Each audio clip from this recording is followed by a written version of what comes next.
Yes. Guten Morgen auch von meiner Seite. Schön bist du da. Ich möchte gerade mit dem Vers einsteigen. Wenn ihr etwas bitten werdet, in meinen Namen, so werde ich es tun. Yes. Sollen wir den gerade mal miteinander nochmal lesen? Alle mit mir zusammen. 3, 2, 1. Wenn ihr etwas bitten werdet, in meinen Namen, so werde ich es tun. Wow, was für eine Zusage. Und die Zusage kommt nicht nur hier im Johannes 14,14 vor, sondern in den folgenden Kapiteln 5-mal und in der ganzen Bibel 7 bis 8-mal, so ungefähr im ähnlichen Wortlaut. Also das ist nicht irgendeine Aussage, wo Jesus mal so, by the way, so ein bisschen rausgerutscht ist, sondern er hat das betonen, er hat das immer wieder betont. Kann das in dem Fall wirklich sein? Wenn wir etwas bittet werden, in seinem Namen, so wird es Jesus tun. Aber gibt es da nicht sicher irgendeinen Haken? Weil irgendwie, ich habe ja schon viel gebetet, aber viel ist irgendwie auch nicht so passiert. Ich möchte euch heute mit auf den Weg nehmen, um die Stelle genauer zu untersuchen. Und mein Ziel ist, dass wir begeistert werden für unseren Jesus, dass er den Hunger bekommen, wirklich im Gebet so zu beten, als würde das wollen oder als könnte das auch empfangen. Und eine tiefe Sehnsucht, die im Herzen geweckt wird, die Intimität mit Jesus zu suchen. Und so werden wir einfach die Stelle auch ein bisschen im gröberen Kontext mal anschauen. Und diese Stelle hat Jesus eigentlich gesagt in einem ganz sensiblen Moment von seinem Leben. Es war der letzte Abend, bevor er gestorben ist am Kreuz. Es war der Abend, wo er nochmal seine engsten 12 zusammengenommen hat und einfach nur mit ihnen war. Und sich einfach ganz wertvolle Prinzipien, Gedanken, ihre Herzen jetzt pflanzen will, wenn er dann weg ist, dass sie das Werk fortführen können, das er angefangen hat. Und die Rede streckt sich so über 4 Kapitel und endet mit einem Gebet, das ein ganzes Kapitel dauert. Und wenn man die Rede so ein bisschen studiert, merkt man, dass Jesus möchte ihnen wirklich ein Fundament geben, worauf sie könnten laufen und stehen, wenn er selber nicht mehr um ist. Und wo sein Werk, das Jesus angefangen hat, weitergeführt wird durch die 12 Jünger. So lassen wir mal die Stelle mal im Ganzen anschauen. Und es steht dort, und alles, was ihr bitten werdet, in meinen Namen, das will ich tun, damit der Vater verherrlicht wird in dem Sohn. Wenn ihr etwas bitten werdet in meinen Namen, so werde ich es tun. Und zuvor kommt da eigentlich noch eine krassere Aussage, wo Jesus sagt, wahrlich, wahrlich, ich sage euch, wer an mich glaubt, der wird die Werke auch tun, die ich tue, und wird größere als diese tun, weil ich zu meinem Vater gehe. Also in dem Text haben wir schon mal ganz spannende und krasse Verheißungen. Einerseits, wir werden die gleichen Werke tun können wie Jesus. Und noch mehr, wir werden die größeren Werke wie Jesus tun können. Und dann die ultimative Zusage, um alles, was er bittet, ich will es tun. Das sagt er sogar 2-mal in dem Text. Die schauen wir uns mal genauer an. Dieselbe Werke wie Jesus tun. Was für Werke sind das? Und der Johannes der Täufer, der Jesus getauft hat und gesagt hat, das ist der kommen wird, der Messias, der hat mal irgendwann Zweifel bekommen und hat Jünger von sich zu Jesus gesendet. Und die sind gefragt, ja, Jesus, bist du jetzt wirklich der verheißene Messias? Und Jesus hat dann ihnen gesagt, ja, geht hin und berichtet am Johannes. Blinde werdet sehend und Lahme gehend, Aussätzige werdet rein und Taube höret, Tote werdet auferweckt und die Armen hören das Evangelium. Das sind die Zeichen vom Alten Testament, die auf den Messias hinweisen. Und es sind die gleichen Zeichen, die auch uns versprochen sind. In Markus 16, 17 bis 18 steht, die Zeichen aber werden die begleiten, die gläubig geworden sind. In meinem Namen werden sie Dämonen austreiben, sie werden in neuen Sprachen reden, Schlangen werden sie aufheben und wenn sie etwas Tödliches trinken, wird es ihnen nicht schaden. Kranken werden sie die Hände auflegen und sie werden sich wohl befinden. Also die Werke, wo Jesus tun hat, die können auch wir tun. All das, was Jesus tun hat in seinem Leben, das kannst auch du tun in deinem Leben. Du darfst auch sehen, wie Kranke gesund werden. Du darfst auch sehen, wie gefangene Menschen frei werden. Du darfst auch sehen, wie Lahme gehen und Aussätzige rein werden. Aber was sind denn noch die grösseren Werke? Das ist wirklich noch herausfordernd. Was kann denn noch grösser sein als das, was Jesus gemacht hat? Und ich glaube, wir verstehen es, wenn wir so ein bisschen im Zusammenhang lesen, die grösseren Werke werden wir tun, weil Jesus zum Vater geht. Und wir haben in der letzten Zeit viel über den Heiligen Geist gehört und wir wissen, dass Jesus, als er gegangen ist, hat er gesagt, und ich will den Vater bitten und er wird euch einen anderen Beistand geben, dass er bei euch bleibe in Ewigkeit. Und das ist der Heilige Geist. Also Jesus geht, der Heilige Geist kommt und er ist in uns. Und deswegen können wir sogar größere Werke tun, als Jesus tun hat. Weil er ist der wirkt, dass wir überhaupt gerettet werden, dass wir überhaupt die Heilsgewissheit, die Sicherheit bekommen, ich bin gerettet und ich bin ein Kind von Jesus. Und ich glaube, ein Gedanke, den ich gemacht habe, was könnte größer sein, als Jesus hätte machen können, ist Gemeinde. Wie Jesus hat in seiner Zeit 12 eng nehmen, um die 120, die näher waren, und dann wahrscheinlich hat es noch weitere gehabt, 500 oder so, die ihm irgendwie nachgefolgt sind. Aber eigentlich ist das ziemlich klein gewesen. Man sieht hier eine Karte von Europa und es hat ganz viele rote Punkte. Und jeder rote Punkt steht für 50'000 Leute.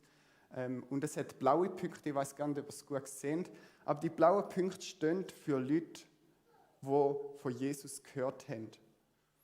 Und bei der Auferstehung von Jesus sehen wir einfach, dass es eigentlich nur so ein bisschen in Jerusalem geparkt hat, in Antiochia, in Rom. Und spannend ist, nach dem Dienst von Paulus sehen wir schon, dass in ganz Türkei überall die Leute von Jesus gehört haben. In Rom und in Griechenland haben auch schon viel gehört. Und nur 100 Jahre später ist schon fast ein grosser Teil von Europa, der ganze Mittelmeerraum, hat von Jesus gehört. Und heute ist es ein weltumspannendes Werk, wo von Jesus entstanden ist. Also der einzelne Mann, der einfache Prediger vor 2000 Jahren, er hat eine Bewegung gestartet, die weltumspannend ist. Und das ist durch den Geist Gottes in uns gewirkt worden. Und deswegen bist du ein Teil von dem größeren Werk, wo Jesus noch nicht vollenden konnte. Und dann bin ich überzeugt, dass das größere Werk sicher ein Teil davon ist, dass wir Gemeinschaft miteinander leben. Ja, die dritte Verheißung ist, dass wir um alles bitten können und wir werden es empfangen. Und genau die Verheißung kommt in dieser Rede, in diesen 4 Kapiteln, kommt sie ganze 5-mal vor. Also in einer Rede sagt Jesus 5-mal, dass wir um alles bitten können und er wird es uns geben. Und es gibt noch ganz viele andere Bibelverse in der Bibel, wo das ebenfalls bestätigt. Und ein von meinen Lieblingsversen ist der Epheser 3,20. Dort steht, dem aber, der weit über die Maße mehr zu tun vermag, als wir bitten oder verstehen, gemäß der Kraft, die in uns wirkt. Also die Kraft in uns, eben der Heilige Geist, der uns gegeben worden ist. Er kann viel mehr tun, als wir uns jemals vorstellen könnten. Oder auch bitten. Also eigentlich sagt ja Jesus, okay, ihr könnt um alles bitten und später doppelt der Paulus sogar auf und sagt, schau mal, er kann sogar noch mehr tun, als ihr könntet jemals bitten. Und das Wort verstehen kann man auch mit vorstellen übersetzen. Also sogar, was ihr könnt überhaupt vorstellen. Weil die gleiche Kraft, die in Jesus ist in uns. Und die gleiche Kraft hat all die Wunder tun, die Jesus tut. Die gleiche Kraft hat ihn von den Toten auferweckt. Die gleiche Kraft ist bei der Erschöpfung von der Erde dabei gewesen. Und diese Kraft lebt in dir, wenn du an Jesus glaubst und ihm nachfolgst. Wieso soll nicht alles möglich sein? Weil Gott ist alles möglich und er lebt in dir. Wow. Lass uns doch mal einfach den Text nochmal miteinander lesen, den ganzen Text. Okay, 3, 2, 1. Wahrlich, wahrlich, ich sage euch, wer an mich glaubt, der wird die Werke auch tun, die ich tue, und wird größere als diese tun, weil ich zu meinem Vater gehe. Und alles, was ihr bitten werdet in meinen Namen, das will ich tun, damit der Vater verherrlicht wird in dem Sohn. Wenn ihr etwas bitten werdet in meinen Namen, so werde ich es tun. Ist euch aufgefallen? Es ist die Verheißungen, die unglaublichen Verheißungen sind eingebettet in einige Rahmenbedingungen. Und die Rahmenbedingungen ist, wer an mich glaubt, an Jesus glauben. Will ich zum Vater gehen, dass wir den Heiligen Geist empfangen. Was ihr bittet, indem wir uns zu Jesus wendet und im Namen von Jesus beten. Das sind so wie die Voraussetzungen für die grosse Gabe, für die grosse Geschenke, die uns Gott möchte geben, die auch in dir lebt und wo darfst du auch erleben. Genau, an Jesus glauben. Was heißt das? Es ist wichtig, wer Jesus für dich ist, wenn du dich im Gebet an ihn wendest. Vielleicht hast du schon zu Jesus gebetet und vielleicht ist er für dich einfach irgendein erleuchteter Mensch gewesen. Oder ist irgendwie ein gescheiter Mensch gewesen oder ein weiser Mensch. Oder irgendein Mensch, der übersinnliche Kraft hat. Aber Jesus ist weitaus mehr als das. Weil kurz vor der Passage, die wir jetzt gelesen haben, steht genau die Frage im Raum, ja, wer ist Jesus eigentlich? Und Jesus, er hat dann geantwortet, ich bin der Weg, die Wahrheit und das Leben. Niemand kommt zum Vater als nur durch mich. Also Jesus will nicht einfach nur eine Kraft sein im Leben, wo dass deine Gebete erhört werden oder dass es dir besser geht, sondern er will der Weg sein in deinem Leben. Und er will deine Wahrheit sein und er will das Leben sein von dir. Weil durch ihn können wir zum Vater kommen, zu Gott im Himmel. Also er will, dass Jesus will dein Retter sein in deinem Leben. Und weiter steht dann auch noch, wenn ihr mich erkannt hättet, so hättet ihr auch meinen Vater erkannt. Und von nun an erkennt ihr ihn und habt ihn gesehen. Und doch später, glaubst du nicht, dass ich im Vater bin und der Vater in mir? Die Worte, die ich zu euch rede ich nicht aus mir selbst. Und der Vater, der in mir wohnt, der tut die Werke. Also Jesus sagt da, wer mich sieht, der sieht den Vater. Was ich sage, das sage nicht ich, sondern das sagt der Vater. Was ich tue, das tue nicht ich, sondern tut der Vater.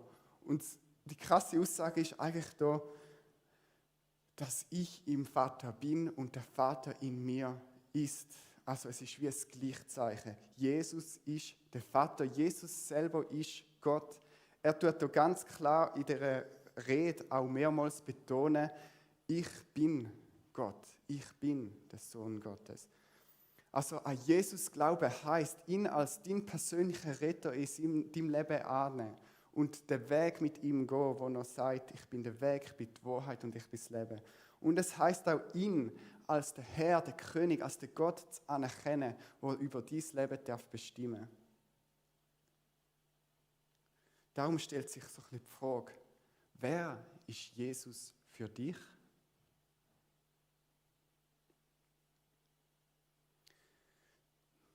Eine weitere Rahmenbedingung ist, dass wir den Gottesgeist empfangen. Jesus ist gegangen. Er hat seinen Geist an seiner Stelle gegeben.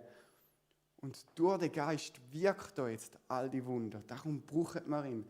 Er wirkt die Errettung in dir. Er wirkt, dass du wiedergeboren bist, also neu wirst und dass du das auch spürst und dass du das auch weißt und somit eben auch die Sicherheit im Leben hast und es nicht auf der Philosophie ist, ein Gedankenkonstrukt, sondern etwas ist, wo in deinem Herz, in deinem ganzen Wesen weißt, ich bin ein Kind von Gott.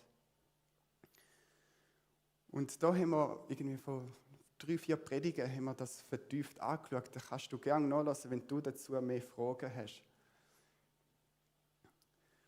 Darum stellt sich so die Frage, hast du den Heiligen Geist empfangen, wo du zum Glauben gekommen bist?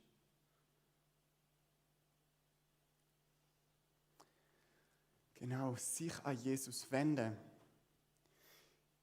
In der Bibel finden wir die Herausforderung immer wieder, dass wir uns mit unseren Anliegen an Gott wenden sollen. Und sogar im Alten Testament gibt es sogar Situationen, wo Gott Könige von seinem Volk bestraft, weil sie sich nicht an ihn gewendet haben, sondern an irgendwelche andere. Weil, an wer wir uns wendet in unserer Not, zeigt, wer wir vertrauen. Wem vertraut man? Weil wenn man auf jemanden zugeht in seiner Not, dann hat man Hoffnung, dass der einem hilft. Zeigt man ein Vertrauen gegenüber dieser Person.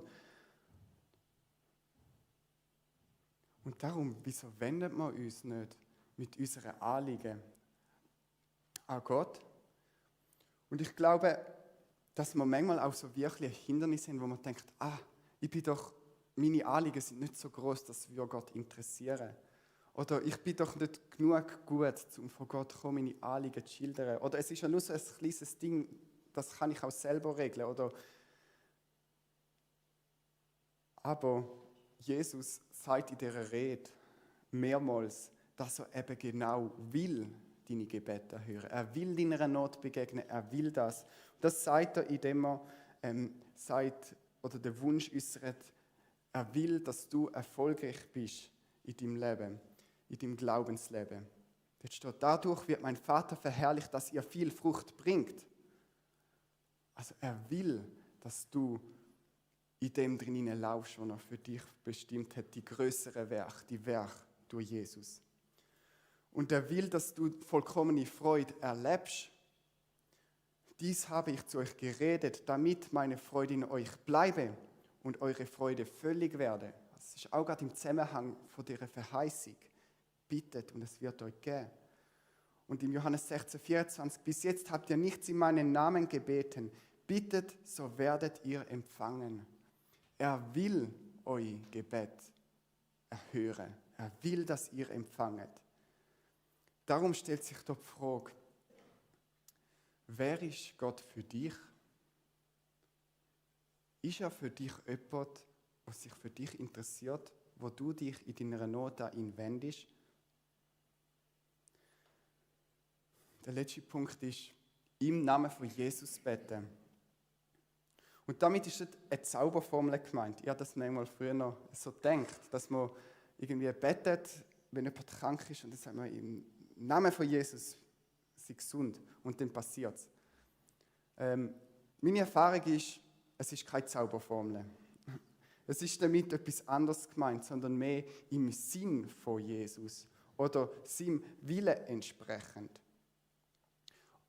Wie können wir aber denn in seinem Namen beten? Wie können wir seinen Willen erkennen? Wie können wir in seinem Sinn denken und beten? Ich glaube, wenn wir im Namen von jemandem reden, dann müssen wir ganz viel Zeit mit dieser Person verbringen. Und darum ist es auch das Gleiche mit Gott. Mit ihm Zeit verbringen und gemeinsam mit ihm leben. Und das steht auch in dem ganzen Kontext. Im Johannes 15,7 steht nämlich, wenn ihr in mir bleibt und meine Worte in euch bleiben, so werdet ihr bitten, was ihr wollt, und es wird euch zuteil werden. Also, bleibe in Jesus, seine Worte aufnehmen. Und das, so wie 3 Punkte, habe ich rausgenommen. Wir lernen Jesus kennen durchs Wort, durchs Gebet und durch ein Leben mit ihm. Und darum das Wort, Bibel lesen, drinnen studieren, wird immer wieder gesagt, hey, macht das, macht das, macht das. Und ich sage es auch wieder, macht es. Weil Wir lernen Jesus, wir lernen Gott durch die Bibel kennen. Und das habe ich persönlich erlebt. Ich bin an einem Punkt gewesen, wo ich Jesus mega erlebt habe und mega freudevoll und hoffnungsvoll war. Und 3 Monate später bin ich eigentlich voll wieder im Loch gewesen. Rückblickend würde ich sagen, ich bin so wie fast in einer Depression gewesen. Ich habe nicht mehr mögen, ich habe irgendwie Gott nicht mehr gesehen, ich habe meine Frage gehabt, Gott, wieso habe ich so eine krasse Begegnung gehabt und jetzt ist alles irgendwie upside down, alles ist anders. Und ich habe gesagt, Gott, jetzt ist Ferien, ich will dich jetzt einfach suchen. Ich will dich einfach kennenlernen. Und ich habe entschieden, ich tue am Morgen, am Mittag und am Abend einfach Zeit mit Gott verbringen und die Bibel lesen. Und ich habe eigentlich gehofft, dass irgendein großes Wunder passiert. Aber das ist nicht passiert. Oder vielleicht schon. Weil nach diesen 3 Monaten, ich habe gerade letztens meine Notizbücher gelesen, hat sich alles verändert. Wie ich schreibe, wie ich denke, ist voller Hoffnung gewesen, voller Freude, voller Zuversicht, voller Liebe, voller Begeisterung für Jesus. Und durch was ist das passiert? Durch Zeit und durch das Bibelstudium. Ich habe nichts mehr gemacht als einfach nur das. Darum, lese in der Bibel und sehe das als Essen an. Das ist mein Tipp. Lese die Bibel, wie wenn du essen würdest. Weil wenn ihr essen könnt, dann schaut man zuerst mal, kommt man heim, hat Hunger, schaut in den Schrank, denkt, oh nein, ich habe zu wenig umeinander, muss ich planen, muss einkaufen gehen, dann muss ich kochen und dann kann ich endlich mal essen und dann hat man einen vollen Wagen und dann sieht man all das Geschirr und denkt, jetzt muss ich noch aufräumen. So ähnlich ist es auch beim Bibellesen. Nimm dir eine Zeit und dann schau in dein Leben hinein. Was ist vorrätig und was nicht? Was brauche ich jetzt gerade? Und dann schlag die Bibel auf und such nach dem, was du brauchst. Und wenn du gefunden hast, dann studier das, lese das mehrmals durch. Und wenn du das so am Lesen bist, dann du hast das eigentlich zubereitet und nachher kochen ist, dass du es in eine konkrete Anwendung bringen. Du tust dir dann überlegen, okay, jetzt hat mir Gott das gesagt in mein Problem, wie kann ich jetzt das umsetzen in meinem Leben? Und nachher die Arbeit aufräumen ist es, dann auch zu machen, was dir Gott gesagt hat. Darum, lese die Bibel, als würdest du sie essen. Und darum auch mindestens einmal am Tag, weil sonst wirst du verhungern. Genau, der zweite Punkt ist im Gebet. Und da ist einerseits in der Stille und andererseits in der Gemeinschaft, habe ich einfach erlebt, wie das mich mega aufgebaut hat. Und ich habe Stunden schon im Gebet verbracht und ich habe noch keine Stunde bereut. Und ich war auch nicht der, der lang gebetet hat. Ich habe mir das überhaupt nicht vorstellen. Und irgendwann hat mir eigentlich so ein Kollege den angerufen, der gerade in Augsburg im Gebetshaus war und hat gesagt, hey, komm doch vorbei. Ich bin 2 Wochen noch dort, bin einfach mit mir zusammen im Gebetshaus. Und er hat gesagt, okay, ich habe gerade 2 Wochen Zeit, ich bin gegangen und er hat mich dann abgeholt. Und so während dem Autofahren mit ihm hat er dann so gesagt, du Josia, ich muss dir noch etwas sagen. Es ist ja so, ich bete immer vom 1 bis um 6 Uhr. Und ich so, wow, ich habe nicht mal eine Stunde gebetet bis jetzt. Aber er hat gesagt, okay, easy, mache ich lasse mich herausfordern. Und er hat gesagt, ja, aber weißt du was anderes Ding ist, es ist nicht vom 1 bis um 6 Uhr am Nachmittag, sondern in der Nacht. Ich habe mich darauf eingelassen, es ist die beste Zeit geworden und ich habe dort wirklich gelernt, was es heisst, in der Stille vor Gott zu sein. Und das ist ein Schatz, den ich behalten habe seither, wo ich immer wieder die Zeit suche, in seiner Gegenwart bin. Darum ist es nicht so, wenn man jemanden kennenlernen will, wenn man jemanden Zeit verbringen will, dann tut man da einen Termin miteinander machen und schaut, dass der frei bleibt. Und wenn du Jesus kennenlernen machst, kannst du das genau gleich machen. Ich mache das so. Ich schaue in meinen Kalender, schaue Zeiten einplanen und schaue, dass ich frei bin dort. Und habe meine Audienz, meine Zeit einfach mit Gott. Und tue alles auf die Seite legen. Weil wenn ich mit dir rede und am Handy rumtöckele, ist es auch sehr unanständig. Und genauso ist es auch mit Gott. Ich will einfach bei Gott sein, ohne Ablenkung. Darum suche Gott in dieser Stille. Und die Gemeinschaft betet miteinander. Ich mache viel Gebetsspaziergänge. Ich bin viel mit Leuten unterwegs und bete mit ihnen. Und Zeugnis hat mich von dem recht begeistert. Ich habe einen Freund gehabt, wo ich 2 Jahre lang mit ihm einfach alle Wochen beten bin. Und er hat am Anfang mega Kämpfe gehabt mit seinem Selbstwert, mit seinen anderen Kämpfen und so weiter. Und wir haben eigentlich gar nicht viel über das geredet, sondern wir sind einfach zusammengekommen und haben da alles direkt von Gott gebracht, haben für Ehemann gebetet, für die Gemeinde, für alles Mögliche. Und nach diesen 2 Jahren ist er in vielen Bereichen ein Vorbild von mir geworden. Und das ist einfach durch Gebet in Gemeinschaft passiert. Darum, lass dich davon inspirieren. Genau, Jesus kennen durchs Leben. Ja, leb mit Jesus. Er ist der Weg. Er ist nicht einfach ein Punkt in deinem Leben, wo du gerettet bist, sondern er ist ein Weggefährte. Er will mit dir durchs Leben gehen und darum teile alles mit ihm. Jeden Bereich von deinem Leben. Lass nicht aus. Teile selbst deine Gedanken mit Gott und bete zu jeder Zeit. Und beten zu jeder Zeit heisst nicht, dass du irgendwo anhockst und betest, sondern dass du einfach das machst, dass du alles mit Gott bewegst. Und mir hilft das, indem ich folgende Prinzipien in meinem Leben etabliert habe. Mein erstes Prinzip ist, dass mein erster Gedanke jeden Tag Gott gewidmet ist. Ich stand auf und ich habe die Verheißung, das ist der Tag, wo der Herr gemacht hat. Und in dem Tag hat es gute Werke, wo ich drin laufen kann. Und das sind meine ersten Gedanken, und dann fange ich Gott an loben und preisen. Das zweite Prinzip, das ich anwende, ist, oder versuche, die erste Stunde vom Tag gehört Gott. Weil das ist meine beste Zeit. Und in dem allem drin folge ich dem Prinzip auch, ich gebe nicht nur 10% von meinem Geld, sondern ich gebe auch 10% von meiner Zeit, die ich einfach mit Gott verbringe. 17 Stunden pro Woche, wo ich einfach möchte in der Bibel lesen, im Gebet sein, in seiner Gegenwart. Ja. Darum ist meine Frage, wie lebst du mit Jesus? Lebst du mit oder ohne Jesus? Lebst du in jeder Situation mit Jesus?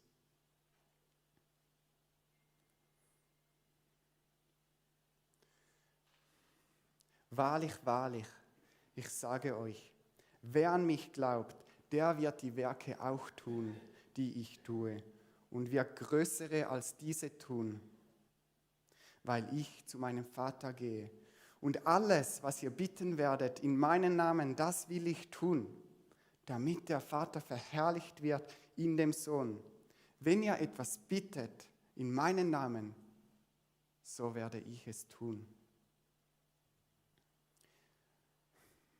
Wir haben gesehen, die eigentlich grenzenlose Verheißung, dass Gott unser Gebet will erhören und will es auch in dem Maß erhören, wo über unseren Sinn und über unsere Vorstellungen geht. Wir haben gehört, dass wir die gleichen Werke, also wir haben eigentlich wie in der Bibel eine Schablone oder ein Muster, wo wir uns dann noch ausstrecken. All die Werke, wo Gott gewirkt hat durch Jesus, auch in denen dürfen wir laufen und die dürfen wir uns ersehnen, die dürfen wir uns erhoffen.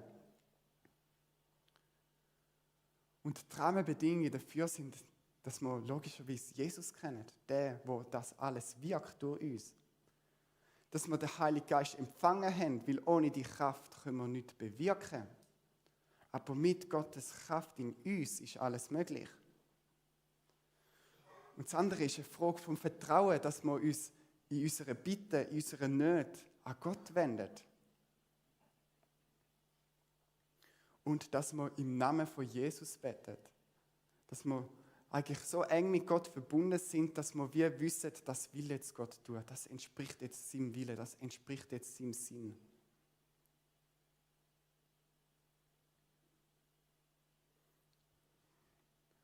Darum, wenn du betest, dann kannst du das auch wie gerade als einen Prüfweg nehmen, wo du einfach nochmal prüfst, ist mein Herz beim Jesus, mein Herr und Retter? Glaube ich, dass der Heilige Geist in mir ist und dann erinnere ich dich daran, dass die Kraft in dir noch Größeres kann tun, als du jetzt dir vorstellst oder erbittest. Lass deinen Glauben wachsen dort durch. Und dann bring deine Bitte zum Ausdruck, im Hinterkopf, im Wissen, dass es auch im Namen von Jesus ist, dass es ihm entspricht. Weil dann kannst du mit Glauben beten. Ja, aber jetzt haben wir einfach mal angeschaut, Gott will Gebet erhören. Aber die Frage ist, wieso? Und ich finde, das ist noch eine wichtige Frage. Dort steht, das will ich tun. Also die Gebet erhören will er tun, damit der Vater verherrlicht wird in dem Sohn. Also es geht nicht um dich. Es geht nicht primär um deine Anliegen, um deine Wünsche, dass es dir gut geht, dass du ein wohlbefindliches Leben hast, dass es du gemütlich hast in dem Leben, dass dir an nichts mangelt. Es geht nicht um das. Sondern es geht darum, dass Jesus Christus als der verherrlicht wird, als der noch ist, nämlich Gott, Sohn Gottes. Es geht darum, dass Gottes Kraft in dir verherrlicht wird, sichtbar wird, dass wenn die Menschen dich anschauen oder deine Zeugnisse hören oder dein Leben sehen, denken, das ist nicht da nicht. Das ist, irgendetwas ist in Ehre oder keine Ahnung, ich will das auch. Dass die Leute wie an euch sehen, das kannst nicht du sein, sondern das muss etwas Größeres sein und ich will das auch. Weil Gott will, dass alle Menschen gerettet werden. Er will nicht nur dich retten, sondern er will deine Freunde, deine Nachbarn, der Unbekannte im Zug, deine Familie, er will sie alle. Und er will, dass du Salz und Licht bist, dass die Menschen durch dich eben das erkennen. Und darum will er deine Gebete hören. Darum will er, dass Zeichen und Wunder passieren durch dich. Dass deine Bitten, deine Sorgen gestillt werden, weil du dann noch Zeugen gibst. Aber es stellt sich auch die Frage von deinem Herz, wieso bittest du Jesus? Wieso bittest du Gott? Ist es einfach dein eigenes Bedürfnis oder ist es, weil du den Blick darauf hast, Vater, gib mir das, dass dein Name verherrlicht wird, dass die Menschen erkennen, dass du der Retter bist, dass du der Heiland bist, dass du die Menschen nicht vergessen hast, dass du sie willst zu dir ziehen. Und ich glaube, dort liegt ein großer Schatz verborgen, dass wir Gebetserhörungen erleben, indem wir das Herz haben, wie Jesus hat. Und das möchte ich auf euch kurz nochmal verbildlichen. Ich habe ja von dem Gebet erzählt, das am Ende von dieser Rede kommt, wo Jesus für seine Jünger und für uns bittet.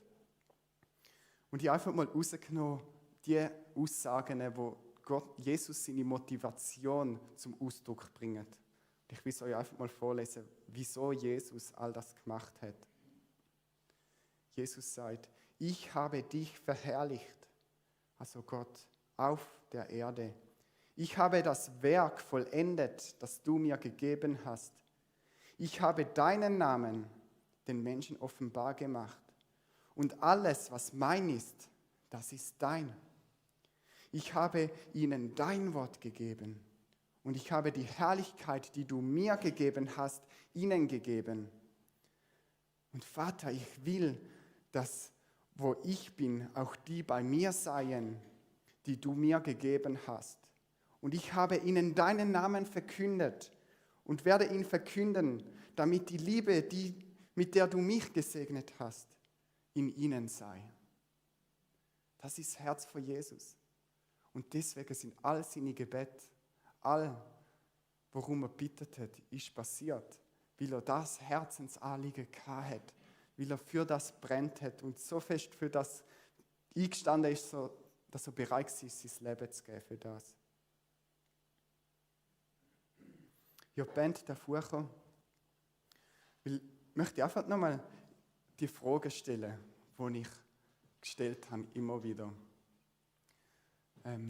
Und die Frage habe ich noch nicht gesagt. Bittest du, weil du dasselbe Anliegen hast wie Jesus, oder bittest du aufgrund von einer anderen Motivation? Die erste Frage ist, wer ist Jesus für dich?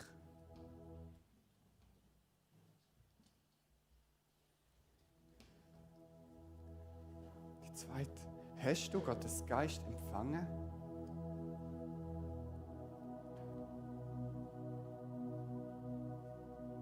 Wer ist Gott für dich?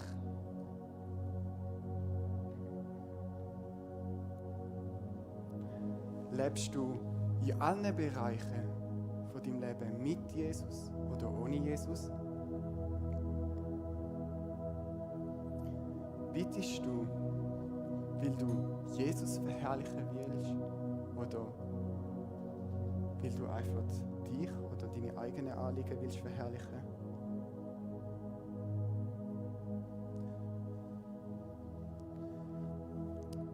Ja, Heiliger Geist, ich danke dir, dass du da bist.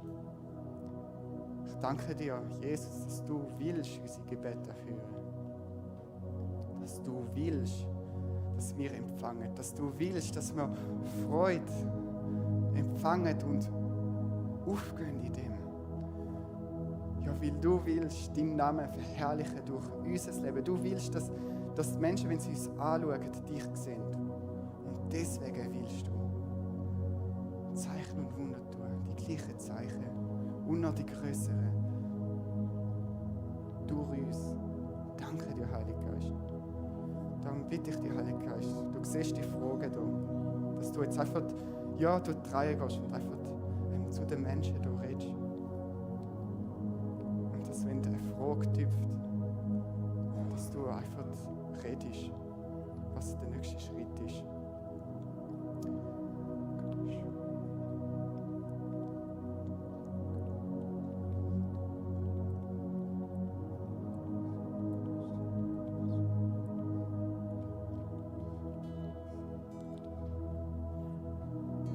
Ich bin überzeugt, dass Gottes Geist zu dem einen oder anderen geredet hat.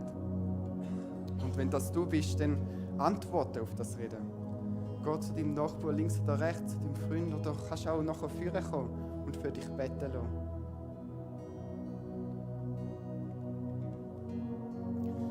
Und ich möchte einfach noch ein Bekenntnis einblenden, das ich weil mich das so inspiriert hat, die Haltung von Jesus. Wo noch auch oft für euch nachbeten, wenn ihr das möchtet. Bevor wir dann einfach weiter in den Lobpreis gehen. Vater im Himmel, dein Name und dein Sohn Jesus will ich verherrlichen. Alles, was mein ist, soll dir gehören. Ich will deinen Namen Jesus, Retter und König der Erde, offenbar machen. Ich werde nichts von dem, womit ich beschenkt wurde, für mich behalten. Ich werde dein Wort verkünden und deine Werke tun. Ich werde darum bitten, dass alle, die bei mir sind, die du mir gegeben hast, ebenfalls diese Herrlichkeit wie ich erleben. Vater, schenke mir das Gelingen, dass ich, wie Jesus, am Ende meines Lebens sagen kann: Ich habe dich verherrlicht auf Erden. Ich habe das Werk vollendet, das du mir gegeben hast, damit ich es tun soll. Ich habe ihnen deinen Namen verkündigt und werde ihn verkündigen, damit die Liebe, mit der du mich liebst, auch in ihnen sei. Amen.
Rückschritt an dem Ort. Ich bete dich an. Ich bete dich an. Du bist da. Mitten unter uns. Ich bete dich an. Ich bete dich an. Du bist da. Rückschritt an dem Ort. Ich bete dich an. Ich bete dich an. Du bist Bahnbrecher, halt dich versprechen, Licht im Dunkeln, Gott voller Wunder. Mein Gott, das bist du, oh Herr. Du bist Bahnbrecher, halt dich versprechen, Licht im Dunkeln, Gott voller Wunder. Mein Gott, das bist du, oh